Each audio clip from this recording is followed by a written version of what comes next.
হাবিবাতি, তুমি আর আমি চিরন্তনের গর্ভ থেকে জন্ম নেওয়া এক রূপকথা। সাদা, তুষারের চেয়েও সাদা, সৃষ্টির পুরাণগুলোর চেয়েও বেশি রোমাঞ্চকর। এটি আমার হৃদয়ে বেড়ে ওঠে, যতক্ষণ না তা নিজেই এক মহাবিশ্ব হয়ে ওঠে। ভালোবাসার রহস্যে ভরপুর, মধুর চেয়েও মিষ্টি কবিতাগুলো তার বক্ষ থেকে ঝরে পড়ে, জল, বাতাস আর বৃক্ষের কাছে বর্ণনা করে কল্পনার ভবিষ্যৎবাণী।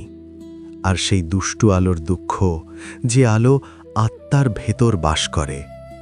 হাবিবাতি, আমার হৃদয়ের এক গোপন কোণে সব দেবতা নৃত্য করে ও গান গায় এমন এক স্বপ্নের জন্যে, যে স্বপ্ন আমার কণ্ঠকে জীবন দেয়। তাই আমি সব গায়ক পাখিকে একত্র করি, তাদের শেখাতে কিভাবে গাইতে হয় তোমার মহিমান্বিত নাম।